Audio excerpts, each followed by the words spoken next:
presences on platforms. That's all it's about. It's omni-channel. Omni-channel meaning, all over the place. You're everywhere. Content being the driving force of that. So, like you were saying, there's different types of content. Put them all together, create content, put them on every single platform, and now you're in front of millions and millions and millions of people. It's very important to do that because you don't want to just have a great website and an Instagram.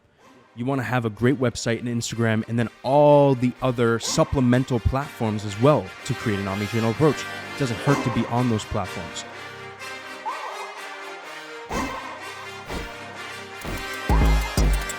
Welcome to Real Business Roundtable. Today we're going to do a quick crash course on advertising tactics. This is going to be a quick run through on the specific tactic. Who exactly are you engaging and what is the possible outcome of that tactic? So we're going to break up advertising into two sections, traditional and digital. First, we're going to lead with digital. So if you want to build your own digital landscape, first and foremost, we recommend identifying, let's say you already have your brand developed, color scheme, logo, look, feel, vibe, the whole nine, the font that you use. Let's say that's already all set up. First and foremost, you want to build a website that is modern, that's engaging, meaning that it pulls you in, has video content, has great graphics, great design. Again, the word great and design are all subjective to someone's opinion and someone's taste, but there are trends and best practices you do want to follow. But you want to make sure that your website is set up with multiple pages, broken down based on categories of services or products that you provide. You want to make sure it's built on a search engine friendly platform like WordPress. You want to make sure that you have the right security in place for your website, that you have the proper hosting plan for your website. Make sure you pay attention to bandwidth and all that stuff. But your website is the home base.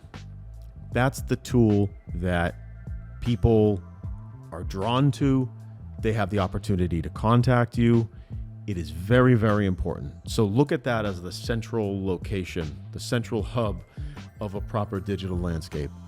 Next, we're going to move on to social media platforms. Now, this can get really tricky. You should have LinkedIn from a professional standpoint. This will allow you to engage other professionals, especially from a B2B standpoint. It's always good to have one. The founder should have a LinkedIn page, co-founders, employees, etc. Some people look at LinkedIn as validation or verifying things. It's very important to not neglect social media. Next is Facebook, Instagram. You got to have those pages set up. Post at least once a week just to keep it active, keep it live. It's very important. Now, other social media platforms can be relevant or not relevant or sometimes not appropriate for your industry or your clientele. So you don't want to be, a wealth management company and be dancing on TikTok.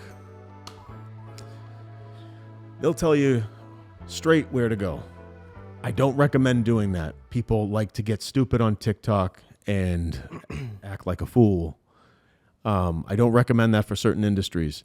So you want to be very picky about the additional social media platforms that you are going to represent your business on. Now, if you're baking cakes and you're squirting frosting and you want to act crazy on TikTok, go ahead.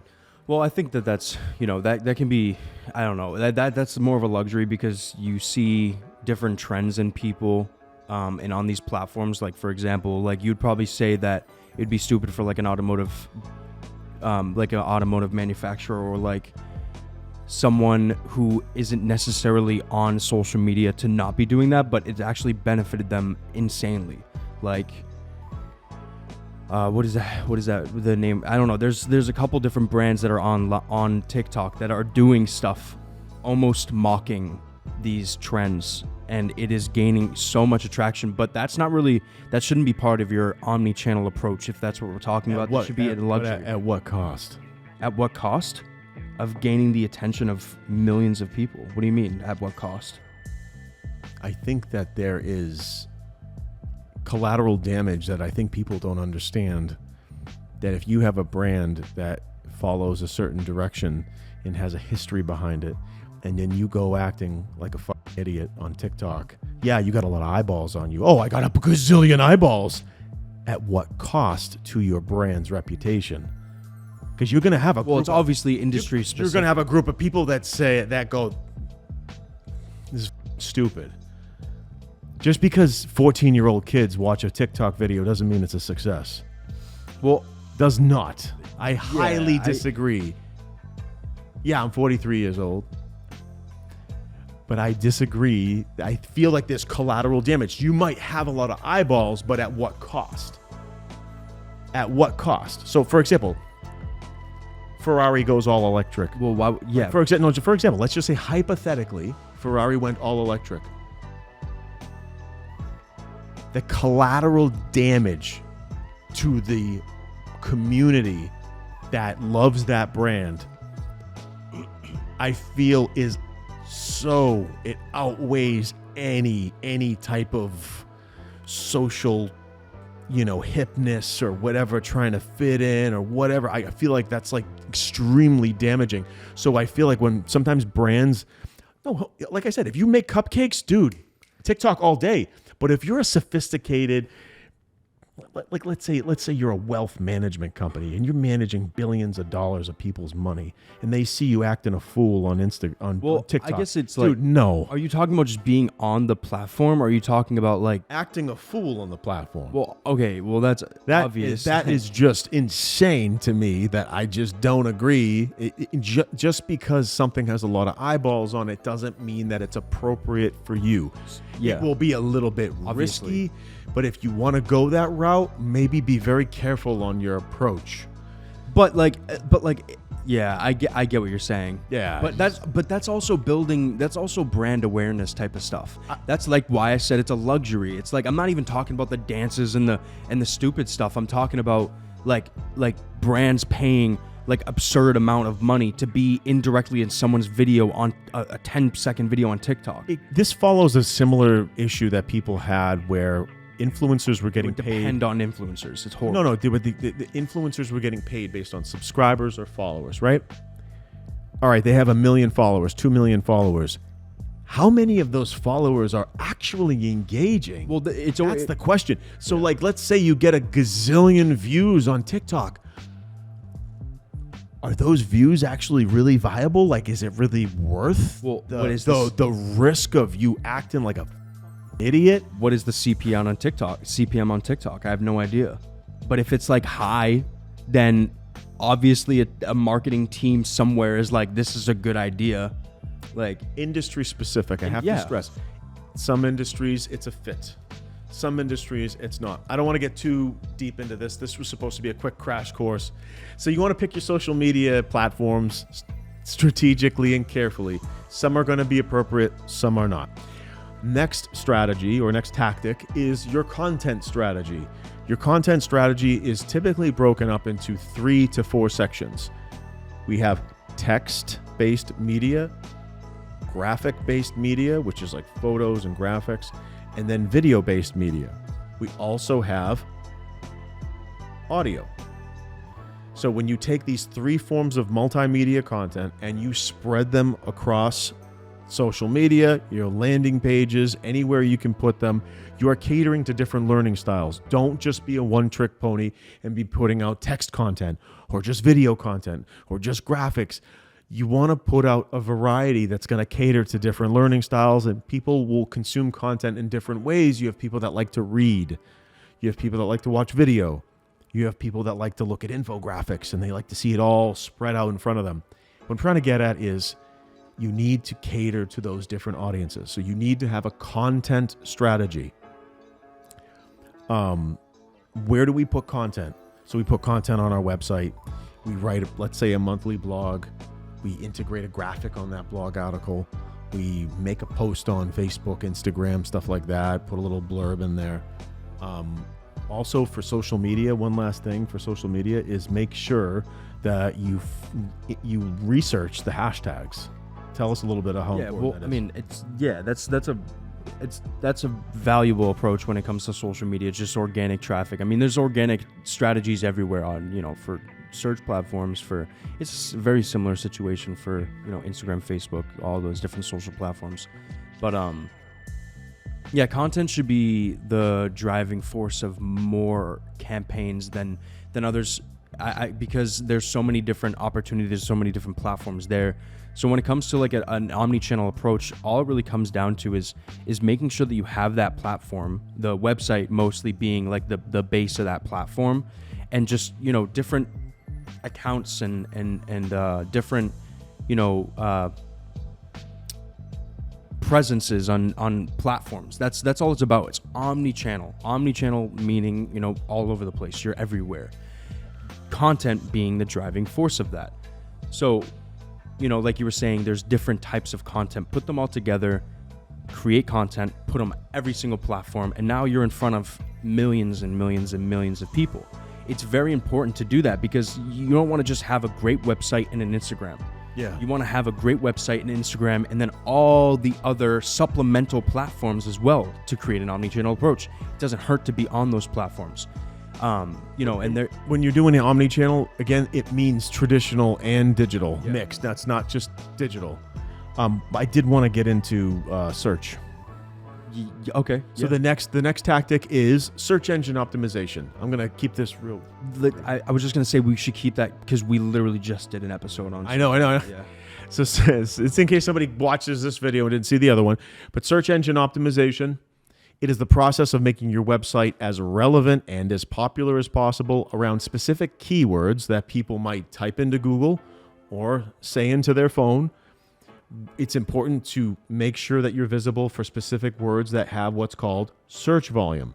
Search volume is the average amount of people that search the word, which justifies why you would actually invest resources, time, content creation, building out links and stuff like that around those specific keywords to help you show up better. And when I say better, I'm talking about taking your traffic from, let's say, 500 people a month to 20,000 people a month or more, whatever.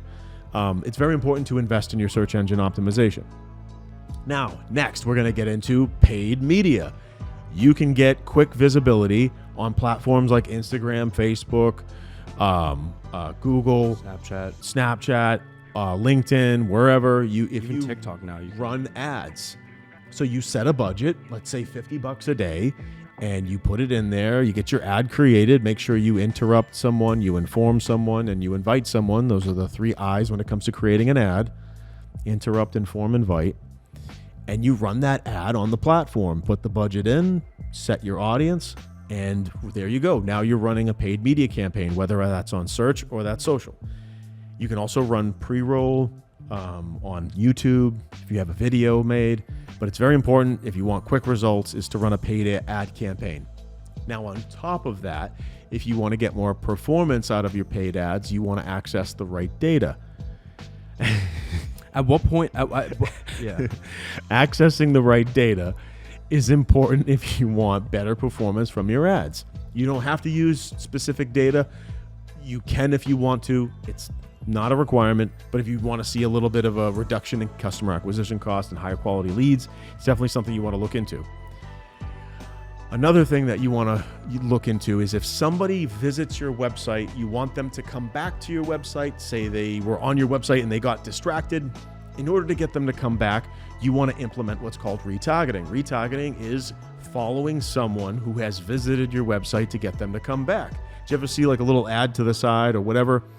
That is a retargeting tactic to get you to come back to their website or the website that you were at. I guess you could say that's a great foundation for a digital landscape, just to have all that stuff running. Yeah. Sometimes people run into challenges with creating video. You can create video right from your phone. Mm-hmm. You can very high-end video nowadays. You can make clips from your phone. But now I want to get into so digital is more of like the foundation that's relevant in today's world. Very, very important to have all those pieces lined up. There's more, and it's important that you have that lined up before you do any other traditional marketing, because there's so much more growth opportunity these days online than there is anywhere else. Nowhere else you can get the same results that you can online. And there's so many different, ways for efficiency and all this stuff. And so, to have that be like the first initial thing for your business is to have all of the online presence and visibility set up before you even, as we like to call it, like these luxuries like OTT and billboards and all this other stuff outside of the digital, world. So next we're going to get into traditional media. Traditional media, first and foremost, everybody thinks television and radio. So television is great for casting a very wide net, especially if it's something that, something that most people watch. Let's say the biggest one is the Super Bowl. We all know that those are very expensive ads. That's a very wide net. It's great for making making an impression on a wide group of people in different groups and different demographics all at once. If you want to get laser focused, let's say you offer accounting services and you want to advertise on CNBC because a lot of business people watch that show or watch that station, then you're getting a little bit more focused. But if you're doing something broad, like let's say something really broad, not focused, a billboard that's on a highway, it's good for branding so everybody knows who you are. Then a section of that community will be relevant. They'll have intent. They'll maybe keep you in the back of their mind because they drive by your sign every day.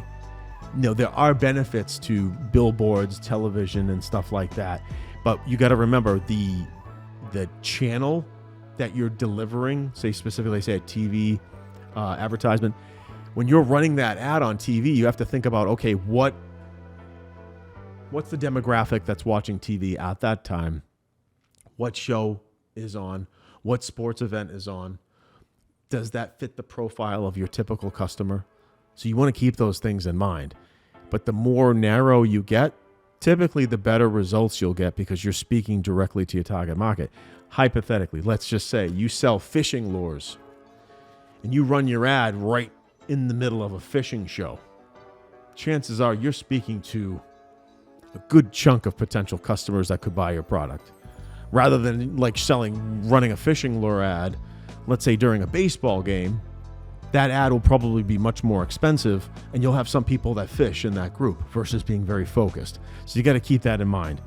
Television, it's subjective to the actual what type of media is being shown to what demographic. I would like to see a difference in analytics from like 5 or 6 years ago to now with television advertising, because unless it's a massive, but these even the Super Bowl is on streaming services now. It's there's no I wonder what that looks like, the difference back then to now, because now everything is a streaming service. Anywhere I go, if I'm staying somewhere, I always have Apple TV or Netflix, Xfinity Go, whatever stream, whatever it's called. Yeah, it's interesting. Now, same thing goes for radio. Again, these are luxuries. They work, but it's like casting a big net, and you're only going to get a certain amount of fish. It's not very laser focused unless it is driven through, let's say you're selling a rock band tickets and you run the ad on a rock station. Okay, that's very focused. Or you're just kind of going wide with it on a general radio station that just talks about whatever. So you have to identify the audience. Who is the audience? Who is consuming this content on television, on the radio? Does it fit the profile? Next is also digital streaming services, stuff OTT, yeah. So you have Pandora and things like that, where if someone listens to this type of music, they may fit the profile of someone that would potentially buy your product or service. So those are other alternatives to think about. Another one that I feel is neglected, and sometimes people see enough of a return, but I've heard stories about. And I've run some campaigns for people who run direct mail, but using data. So rather than for example, if you're running a direct mail campaign, everybody knows it can be challenging. But if you use like data, like we were talking about earlier, and just run direct mail to those people who are verified to be interested, that have intent, now you're running direct mail in a very different way. You would have to get like very, I did like actionable. I did it. Yeah. Yeah. The client's phone started ringing more. Things were improving, and that was the only thing that we changed. Interesting. That was the only thing that we changed, and we were like, okay. Almost mixing digital and traditional media in a way. Yeah. So I had a contact that could, because our data is encrypted, because it's different. But I just said, hey, can I access this type of data for this type of potential consumer with this type of intent? And yeah, we pulled from a couple different signaling sources, and we ran the direct mail campaign, and the phone started to ring. So I'm like, okay, this works. Versus the same exact customer ran a direct mail campaign with like double the audience and barely any improvement.